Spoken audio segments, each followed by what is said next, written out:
pega a tua palavra em tuas mãos. Vamos iniciar esse momento tão especial, que é o momento da palavra. E abra comigo no Evangelho de Mateus, capítulo 25, obrigado, versículo 1 em diante.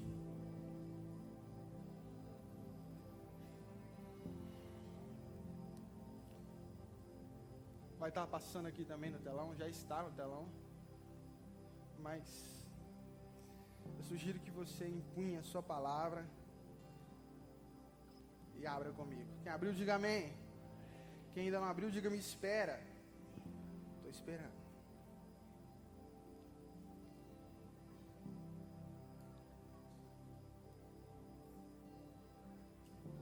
Podemos ler? A palavra do Senhor diz assim: então o reino dos céus será semelhante a 10 virgens que, tomando as suas lâmpadas, saíram ao encontro do esposo. Pode passar. E 5 delas eram prudentes e loucas, e 5 eram loucas.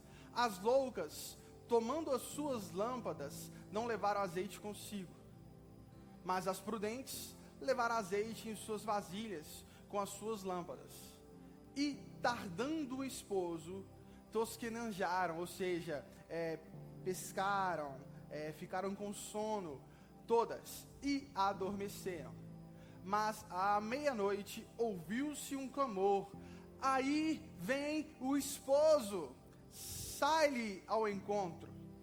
Então todas aquelas virgens se levantaram e prepararam as suas lâmpadas. E as loucas disseram às prudentes: dai-nos do vosso azeite, porque as nossas lâmpadas se apagam. Mas as prudentes responderam, dizendo: não seja caso que nos falte a nós e a vós. Ide antes aos que vendem e comprai-o para vós. E tendo elas ido comprá-lo, chegou o esposo, e as que estavam preparadas entraram com ele para as bodas, e fechou-se a porta. E depois chegaram também as outras virgens, dizendo: Senhor, Senhor, abre-nos. E ele respondendo disse: em verdade vos digo que eu não vos conheço.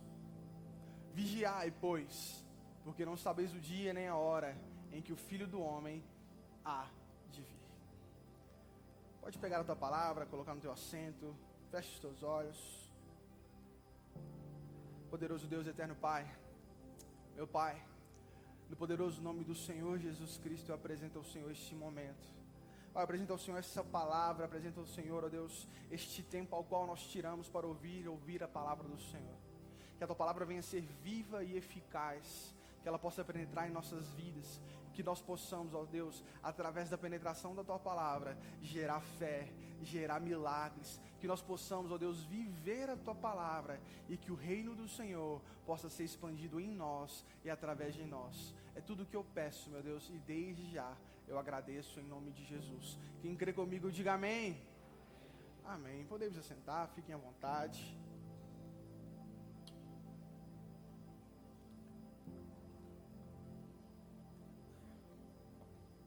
Pessoal, como foi falado todos os meses agora, nós vamos tratar a respeito de alguns temas. E o mês de janeiro nós vamos trabalhar no tema Next Level, que seria novo nível. Em janeiro nós vamos trazer palavras, mensagens, com o intuito de gerar um novo nível na nossa vida, com o intuito disruptivo, com o intuito de romper limites aos quais hoje nós vivemos. Que a partir de janeiro nós possamos romper limites e alcançar novos níveis na sua vida ministerial, na sua vida familiar, na sua vida empregatícia, que você possa alcançar novos níveis em Deus e possa ter experiências novas com Ele em nome de Jesus. O texto que nós lemos, ele é um texto que, conjugado com mais 2 parábolas, ele fala a respeito do fim dos tempos. No capítulo 24 e 25 de Mateus, Jesus vem falando a respeito do que iria acontecer no final dos tempos. Dentro desses capítulos, Jesus traz 3 parábolas, sendo a parábola dos talentos, a parábola do servo bom e servo mau, e a parábola das 10 virgens, como nós conhecemos. Em todas essas parábolas nós temos coisas que são similares. Nós temos, olha para vocês verem, em todas as palavras, o Senhor deixa claro que Ele vai se ausentar. Em todas as parábolas, Ele deixa claro que Ele iria, mas também Ele iria voltar.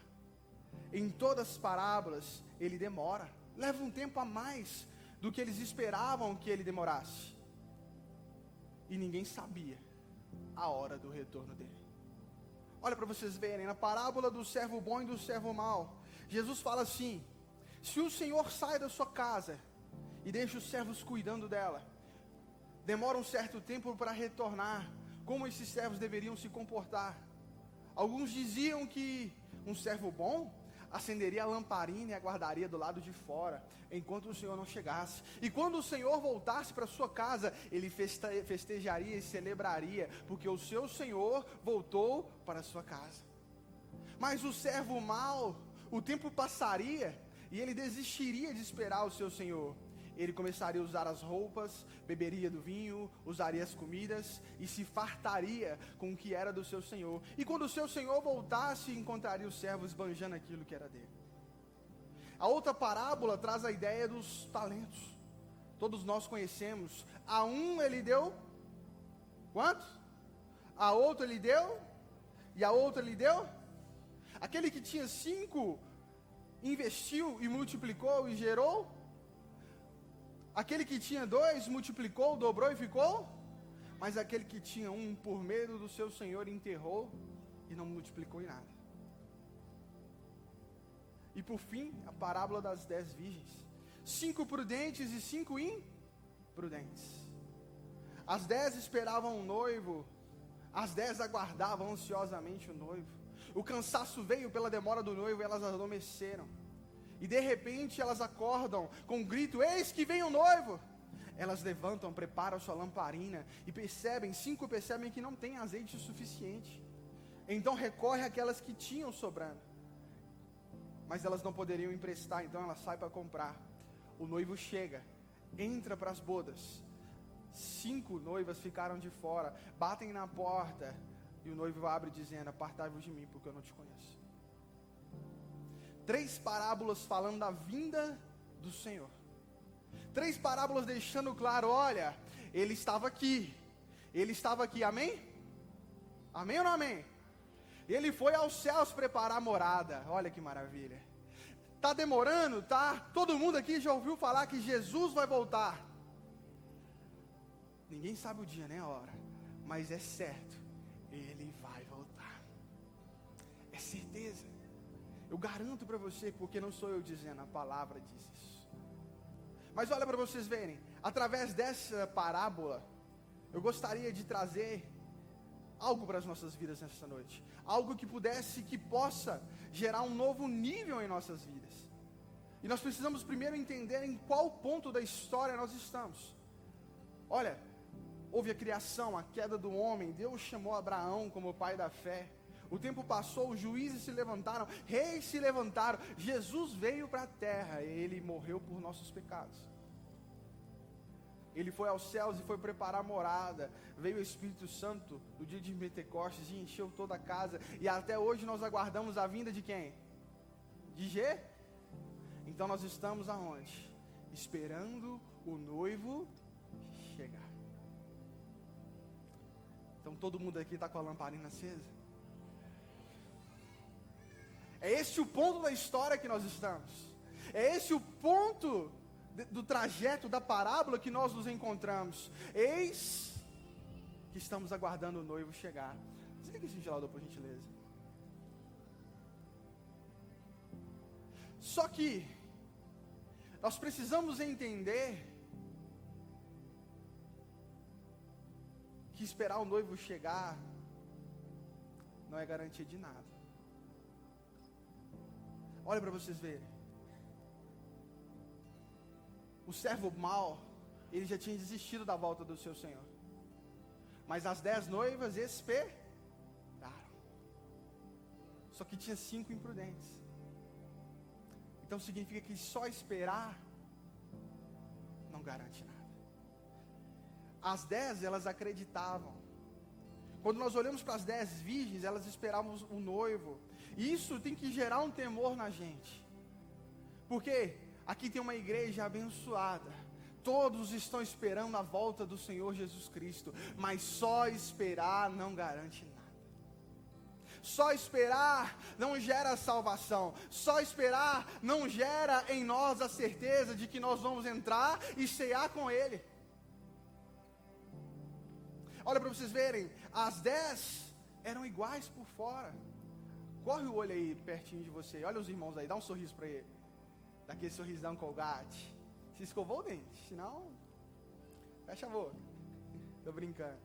Sorriu?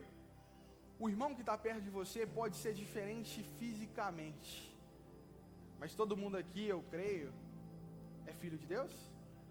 Então somos iguais. Somos iguais, mas ainda assim isso não garante nada. Isso não garante nada. Todas foram chamadas, todas as 10 esperavam o noivo, porque foram chamadas pelo noivo. E aí muitas pessoas se apegam nessa palavra. Fui chamado. Ai pastor, eu fui chamado para o ministério. Ai pastor, eu fui chamado para cantar. Eu fui chamado para ministrar louvor. Eu fui chamado para ministrar com a minha coreografia, com a minha dança. Eu fui chamado, eu já fui no altar, fui chamado e chorei e me derramei e recebi a presença de Deus. Ei, eu quero dizer para você o seguinte: ser chamado não garante nada. Nada.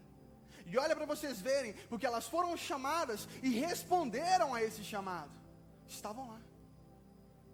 Mas isso não garante nada. Todas tinham lâmpadas.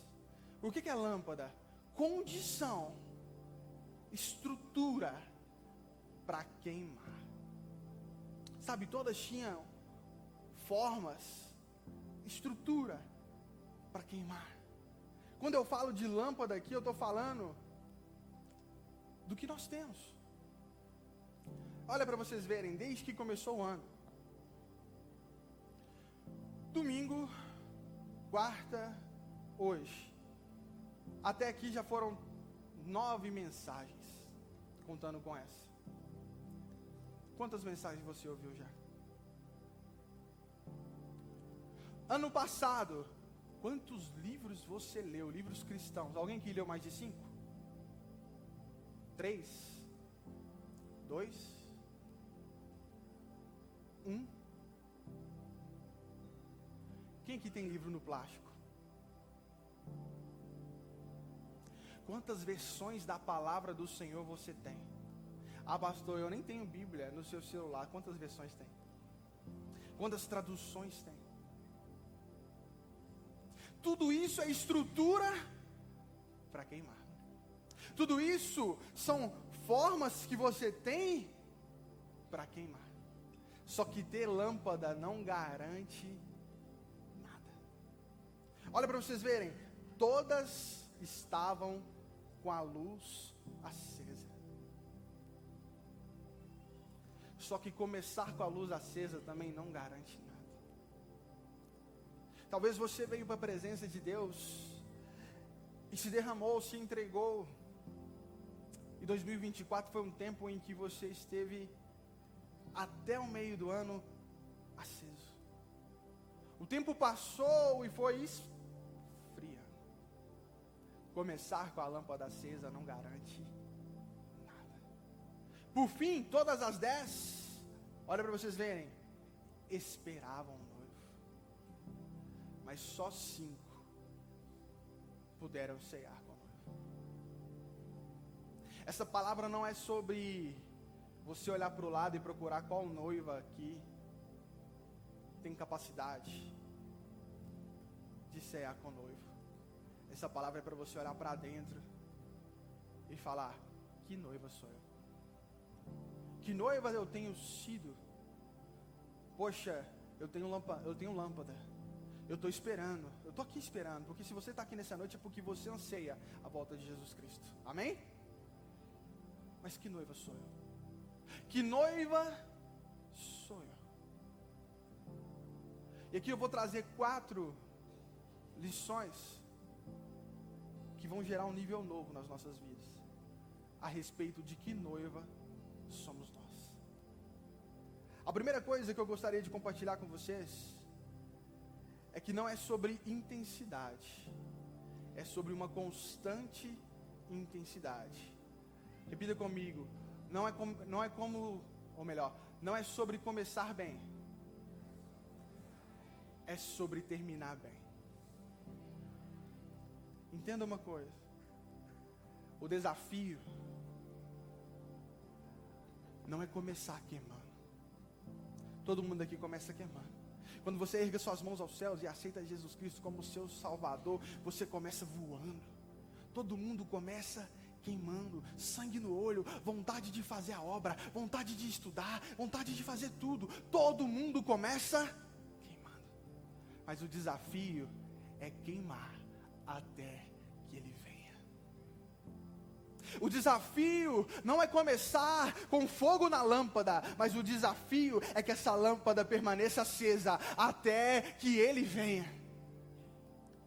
O importante então não é simplesmente você chegar diante de Deus e começar, mas é começar e terminar diante de Deus.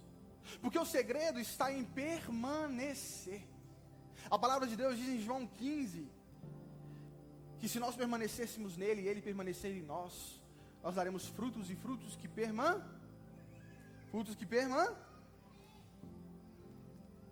Mas na palavra em João 15 ele não pede para darmos frutos. Nós focamos nos frutos, porque fruto é o produto final de uma árvore, então naturalmente nós olhamos para o produto. Mas nesse texto ele não fala, olha, você tem que dar fruto. Você tem que dar fruto, o foco não é esse. Nós temos que dar fruto sim, mas o foco não é esse, o foco é: se eu permanecer em você e você permanecer em mim. O foco é permanecer. Olha para vocês verem, o desafio é que daqui 10 anos, daqui 15 anos, as pessoas possam perguntar para você como foi o seu ano de 2025. E você possa dizer, foi extraordinário, mas esse ano que eu estou vivendo ainda está sendo melhor. Porque o desafio não é queimar 2025, é queimar até que o nosso Senhor venha. Esse é o desafio.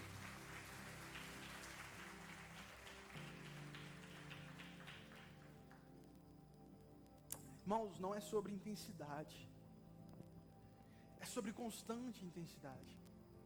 Estou falando para nós nessa noite que nós vamos subir de nível. Pastor, o que você está dizendo então? Está dizendo que eu preciso ler a Bíblia? Sim, mas eu não estou dizendo para você ler a Bíblia 30 capítulos por dia. Não estou dizendo para você ler a Bíblia toda em um mês, porque isso não é necessário.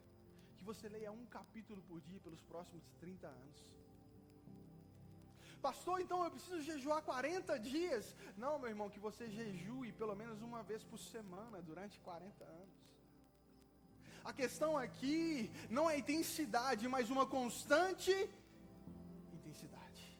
A questão aqui não é ter fogo hoje, mas é colocar lenha no altar amanhã. É tirar cinzas do outro dia, colocar lenha mais uma vez. É permanecer queimando até que Jesus volte. Essa aqui é a grande questão. Não é ler um livro todo em um dia, não é ler a Bíblia toda em um mês, não é jejuar desesperadamente ao ponto de você quase desmaiar. Mas a questão aqui é ter uma comunhão real com Cristo Jesus e entender que você precisa ser constante, tem que alimentar o Espírito todos os dias, precisa orar constantemente, precisa ler constantemente, precisa estar nele e ele em você constantemente. Não pode deixar o fogo se apagar. Não pode.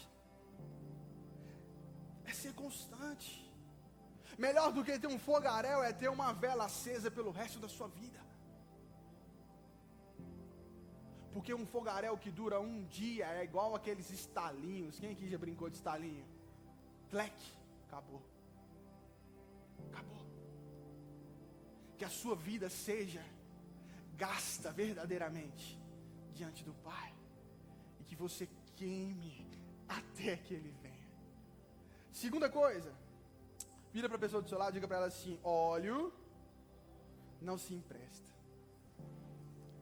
A palavra de Deus diz que as virgens insensatas, imprudentes, loucas, recorreram às prudentes e falaram assim: dai-nos um pouco do vosso azeite, porque as nossas candeias estão se apagando. Preste atenção aqui. Não adianta andar com quem tem óleo. Não adianta andar com quem tem vasilha cheia de óleo, porque óleo não se empresta. Nós precisamos entender, irmãos, porque nós vivemos uma geração que infelizmente ela é uma geração que corre atrás das bênçãos, uma geração que busca correr atrás do agir de Deus. E a palavra de Deus diz que as bênçãos irão Nós precisamos compreender que se a igreja de fulano de tal hoje está sendo badalada, toda noite tem cura, tem transformação, lá naquela igreja, pastor naquela igreja, o Espírito Santo dá para sentir ele, a presença dele é palpável. Não adianta ir para aquela igreja, porque naquela igreja tem isso, porque óleo não se empresta. Pastor, mas o pastor fulano de tal, a pastora Beltrana de tal tem uma palavra que parece assim, vinda direto da boca de Jesus.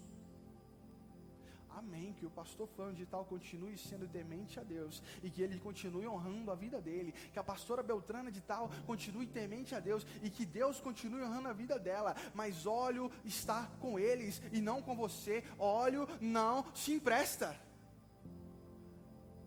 Meus irmãos, nós podemos aqui orar por vocês, nós podemos aqui jejuar por vocês, mas isso não vai dar óleo para vocês. A parábola disse: olha, sai e compra. Pastor, você está dizendo que eu tenho que comprar óleo? Não, eu estou dizendo que você tem que gerar o seu óleo no secreto.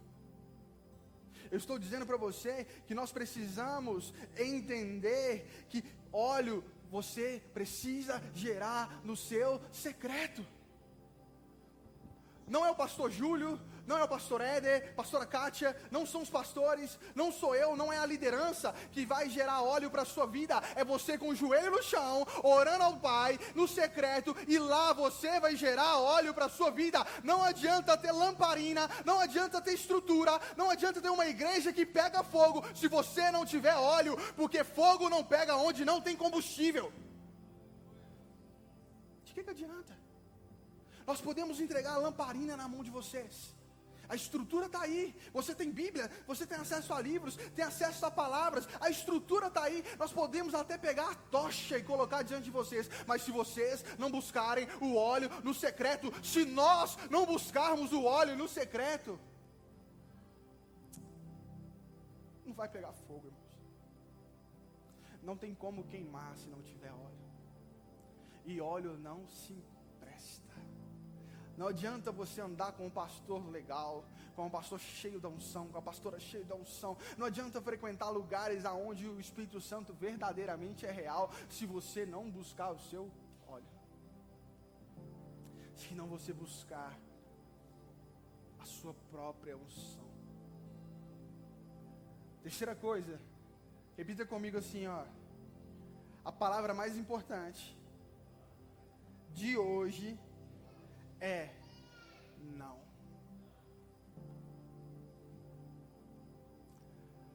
As insensatas pediram às prudentes óleo e elas disseram: temos que aprender a dizer não. Porque o não revela as nossas prioridades. Vou dar um exemplo para vocês muito simples. Dia 1º de agosto de 2020, eu estava nesse altar com a minha esposa e eu disse sim para a Tainara. Ela disse sim para mim, e desde então nós somos casados há 4 anos. Depois do sim que eu dei para ela, toda e qualquer oportunidade que aparecer na minha vida, a respeito de relacionamento, eu vou dizer não. Porque o meu não revela que ela é prioridade na minha vida. Vocês estão entendendo o que eu estou dizendo? Talvez o seu não tenha sido para a pessoa errada. Pastor, eu não tenho óleo porque de repente o seu não tem revelado que a prioridade na sua vida é maratonar uma série. Talvez o seu não tenha revelado que a prioridade na sua vida é assistir o esporte. Talvez o seu não tenha revelado que a prioridade na sua vida, ai pastor, eu preciso tanto descansar. É o descanso. Talvez o seu não tenha revelado que a prioridade na sua vida é o carro. Talvez o seu não tenha revelado que a prioridade na sua vida é não chegar molhado na igreja. O seu não revela a sua prioridade. Talvez Deus tenha ouvido tantos nãos da sua boca que Ele não entende, Ele não consegue entender que Ele é prioridade na sua vida. Nós temos que começar a compreender, e nós temos o mau hábito de falar assim: olha, se você ama o seu carro acima de Deus, você tem que parar de amar o seu carro. Não, pode amar seu carro, pode amar o seu kit de ferramentas, pode amar a sua novela, pode amar tudo que for lícito, você pode amar. Mas você tem que entender que acima de tudo isso, você tem que amar o Deus que criou os céus e a terra. É acima. Você não tem que diminuir as coisas para Ele subir. Você tem que subir Ele na sua vida. Nós temos que parar de entender, eu preciso diminuir o meu amor por isso, para que Deus fique acima. Não. Você tem que dizer não para muitas coisas, porque você ama Deus acima de tudo. Os 2 maiores mandamentos que nós podemos dizer é o quê? Amar a Deus acima de todas as coisas, com todo o meu conhecimento, com toda a minha força, com toda a minha alma, e amar o teu próximo como a mim. Temos que aprender a falar não para as coisas. Temos que entender que o não, ele revela as nossas prioridades. Nada pode roubar o lugar e o tempo de você buscar aquilo que é eterno. Nada.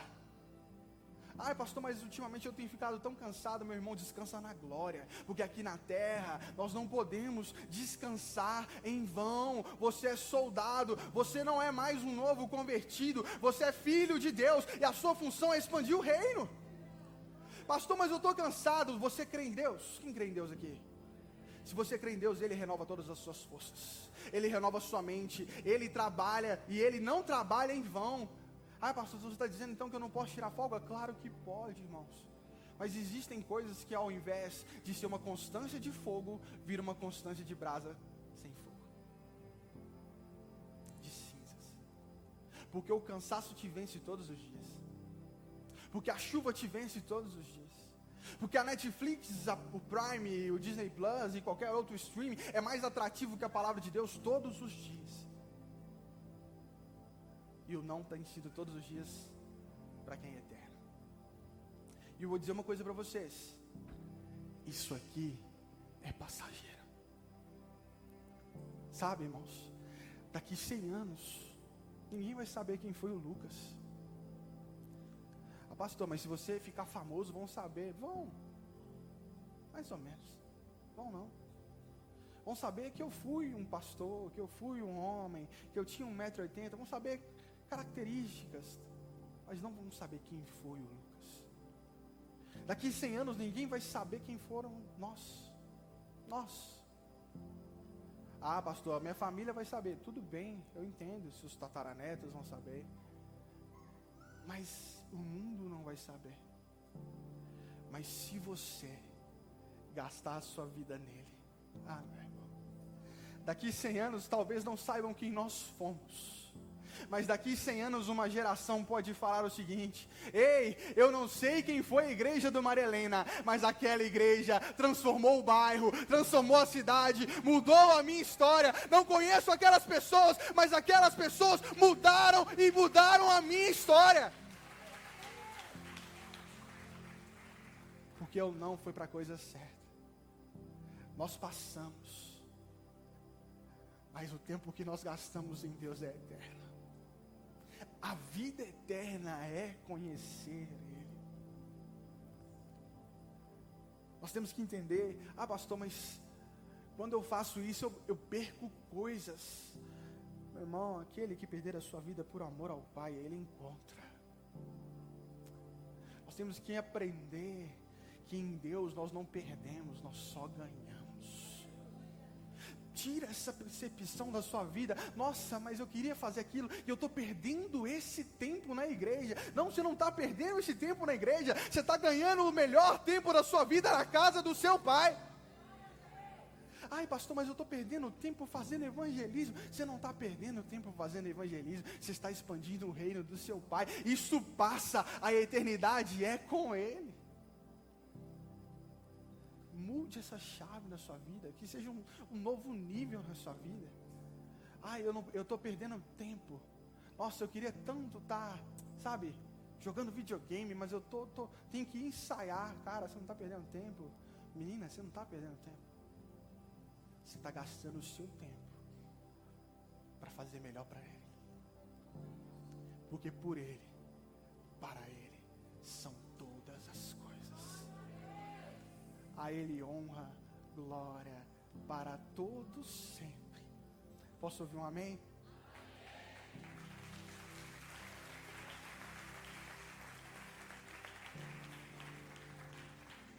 E para nós terminarmos,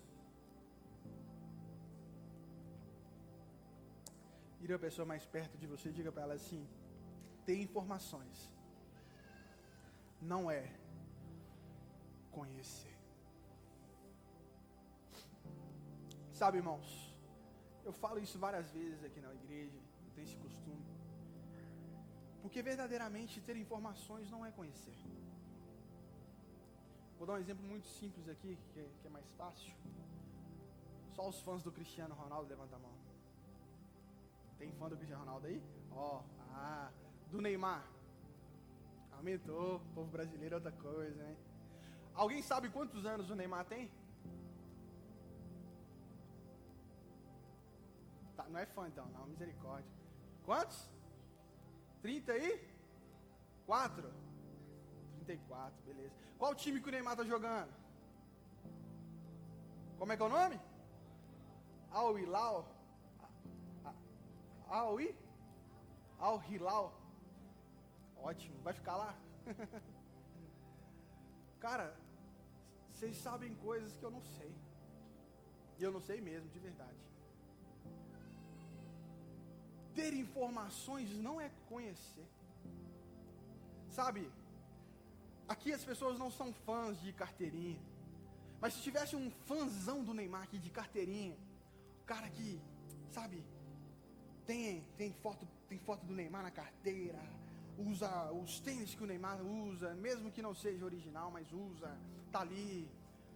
O cara fãzão do Neymar. O cara sabe o tamanho do Neymar, altura. O cara sabe quanto o Neymar tá pesando. O cara sabe quanto ele calça, qual que é a chuteira que ele usa, se a predileta que ele usa é da marca que ele é patrocinado ou se ele gosta de uma diferente. O cara sabe quantos gols o Neymar fez nesse ano e quantos gols ele tem na história. O cara sabe tudo sobre o Ney. É fã. Mas esse cara é amigo do Neymar? Sim ou não?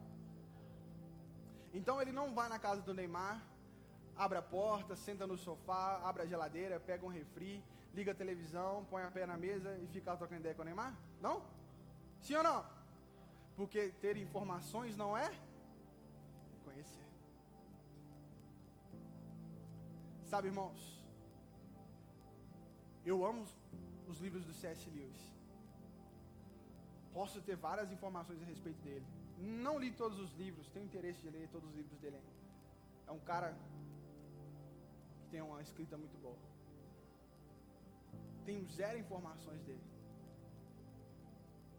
Não posso sentar na mesa com ele para conversar sobre livros, sobre o que ele faz ou deixou de fazer.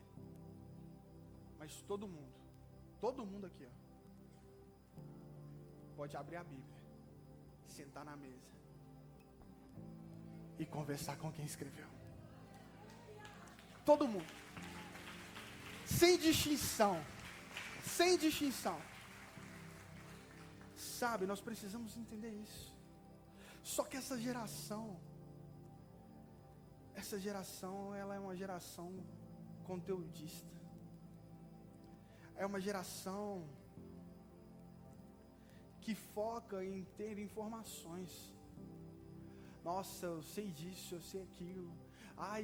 Dá um Google, você descobre. Eu lembro, certas vezes eu estava lembrando, que na minha infância, eu subia na escrivaninha da minha avó, pegava a enciclopédia, dentro de várias que ela tinha, abria a enciclopédia, ia na vendinha lá perto de casa, xerocava a figurinha, pegava o xerox, recortava o xerox preto e branco, viu, irmãos?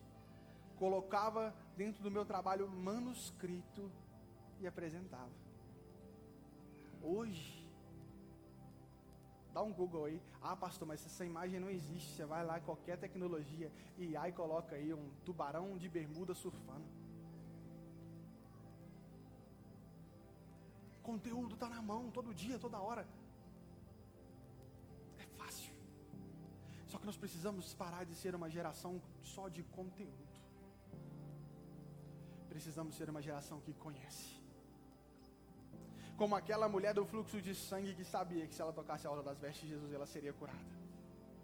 Nós precisamos ser uma geração que conhece, como os discípulos, que assim que receberam o Espírito Santo, saíram fazendo maravilhas e milagres, sem saber como era o Espírito Santo, como agia, qual era o nome dos dons, não sabiam de nada, mas conheciam e tinham a liberdade para agir. Estava conversando com o pastor Ed esses dias sobre um livro que eu li e estou relendo, e ele também está relendo. Esse livro fala que nós não temos noção do que é ter o Espírito Santo de Deus na nossa vida. Porque aquele livro, ele traz uma ilustração a respeito de uma largata. Ele fala assim, olha, a largata ela anda, durante a vida dela toda, uma porção de terra. Sabe, como se fosse da parede até a outra. É o mundo da largata. Isso é nós. Somos nós. Só que quando nós batizamos, quando nós aceitamos Jesus Cristo, quando o Espírito Santo passa a habitar dentro de nós, acontece algo diferente.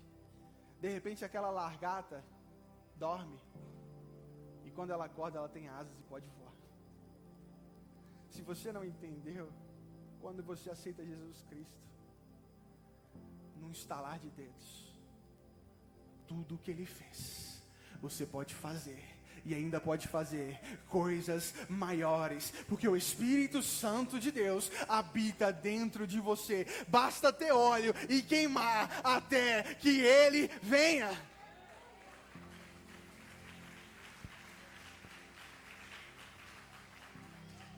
Fique de pé nesse lugar.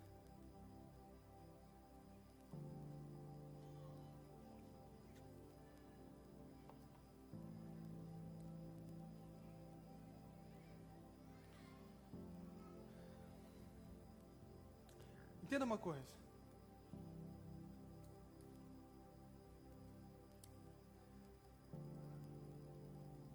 Nós precisamos conhecer Jesus Cristo. Que esse novo nível na sua vida, ele suba com mais óleo. Que ele suba com fogo diariamente. Mas que ele também suba conhecendo Jesus Cristo. Pastor, como que eu faço isso? Oração, jejum, leitura da palavra, comunhão. Isso gera conhecimento. Sabe, melhor do que ter conteúdo é ter relacionamento com Jesus.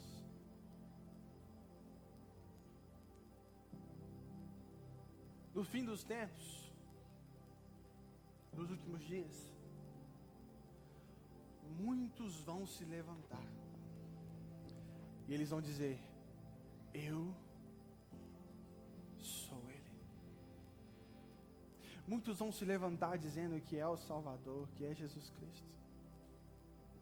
Muitos falsos profetas vão se levantar E muitos vão acreditar nessas pessoas.